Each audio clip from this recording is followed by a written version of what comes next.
नमस्कार, आप सभी का हमारे चैनल पर स्वागत है।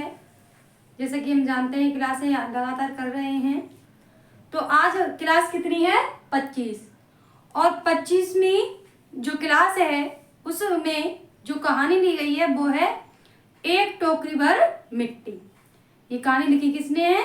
माधव प्रसाद स्प्रे ने, है ना। और प्रकाशित कब हुई?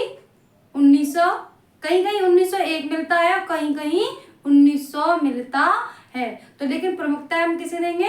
1901 को। आप जब कहानी पढ़ते हैं तो उसमें सन भी दी है 1901, लेकिन कहीं कहीं 1900 भी है। तो देख लेते हैं अपने प्रश्न। प्रश्न से पहले थोड़ा सार बता दिया जाए इसका।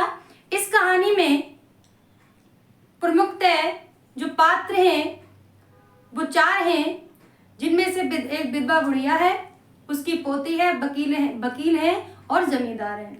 इसमें क्या है, जो निम्न वर्ग है, जो गरीब लोग हैं, उनके शोषण का वर्णन किया गया है। कैसे जो पैसे वाले होते हैं वो गरीब व्यक्तियों का शोषण करते हैं। तो वही इसी कहानी में बताया गया। चले देख लेते हैं हम प्रश्न।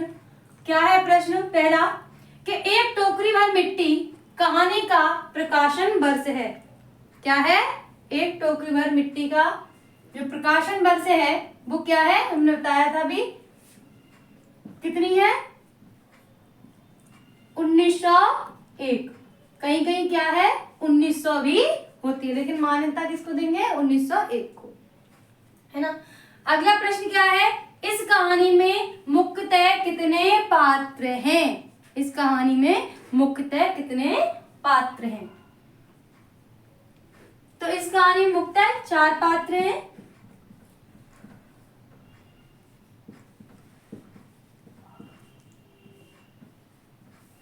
जैसा कि हमने बताया, बुढ़िया विधवा और उसकी पोती, जमींदार जी और उनके वकील। अगला प्रश्न है, यह कहानी किस पर आधारित है? यह जो कहानी है किस पर आधारित है? किस पर आधारित है? उत्तर में आएगा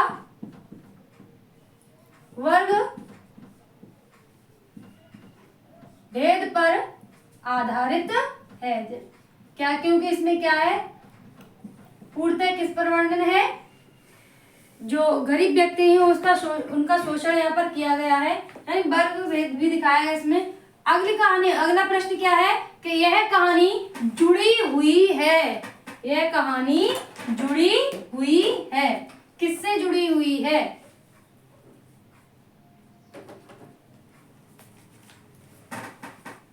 उत्तर में क्या आएगा? आज के यथार्थ से। किससे जुड़ी है ये कहानी? आज के यथार्थ से। अगला प्रश्न क्या है? एक टोकरी भर मिट्टी कहानी किस पत्रिका में प्रकाशित हुई?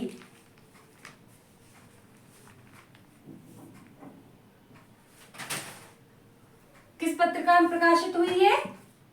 उत्तर में आएगा छत्तीसगढ़ मित्र पत्रिका में।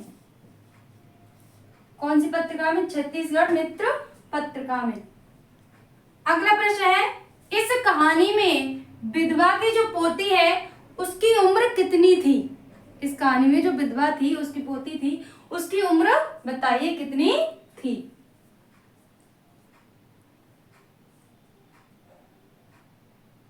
कितनी थी उसकी उम्र? 5 वर्ष। 5 वर्ष। अगला प्रश्न क्या है? इस कहानी में विधवा की पोती क्यों नाराज थी?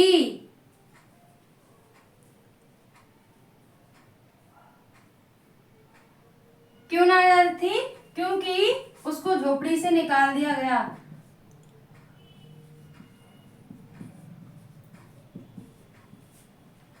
झोपड़ी से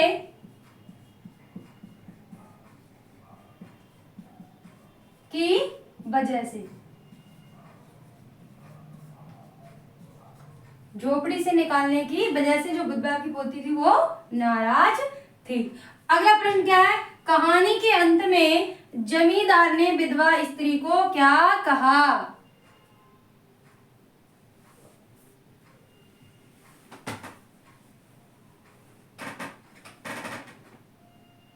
देखिए इसका उत्तर जो आएगा बहुत बड़ा हो जाएगा, इसलिए हम इसको बड़ा ना करके इतना लिखते हैं कि अंत में जो जमींदार जी हैं वो क्षमा मांगते हैं।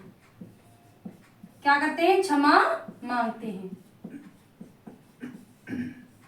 और कहते हैं कि हमसे बड़ी भूल हो गई। अगला प्रश्न क्या है कि यह कैसी कहानी है? यह जो कहानी है वो कैसी कहानी है?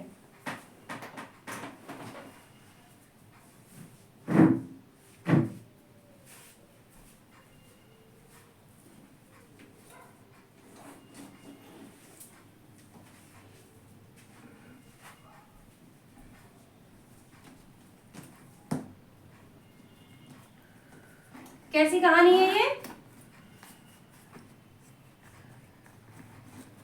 ये शोषित वर्ग, किसकी? शोषित वर्ग की कहानी है। शोषित वर्ग की कहानी है।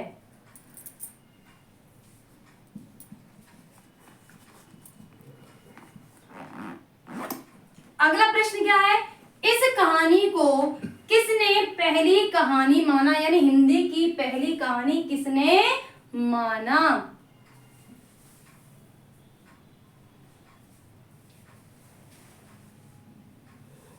किसने माना? उत्तर में आएगा देवी प्रसाद।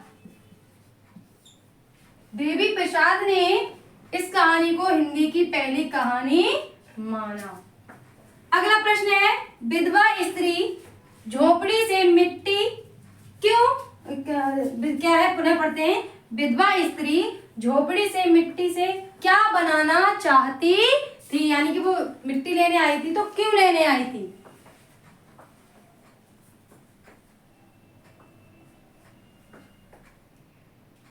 उत्तर में आएगा चूल्हा बनाना चाहती थी, क्योंकि जो उसकी पोती थी वो रूठ गई थी और विधवा चाहती यहाँ की मिट्टी से चूल्हा बनाकर उसको खाना खिला दे, क्योंकि उसकी पोती ने क्या है? खाना पीना भी बंद कर दिया था। तो शायद इस मिट्टी से ले जाकर चूल्हा बना दूं तो शायद वो खाना भी खा ले, इसलिए वो ले जाना चाहती थी और चूल्हा बनाना चाहती थी। अगला प्रश्न क्या है?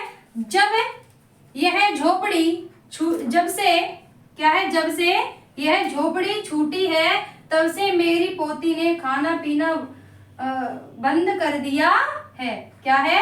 जब से यह झोपड़ी छूटी है तब से मेरी पोती ने खाना पीना बंद कर दिया है। बुढ़िया ने किससे कहा? किससे कहा? उत्तर में क्या आएगा? जमींदार से। किससे कहा? जमींदार से। तो उम्मीद है ये क्लास आपको अच्छी लगी होगी और आपको इसके कहानी के प्रश्न भी समझ में आए होंगे। मिलते हैं अपनी अगली क्लास में, तब तक ऐसे ही मेहनत करते रहिए और आगे बढ़ते रहिए। बहुत बहुत धन्यवाद।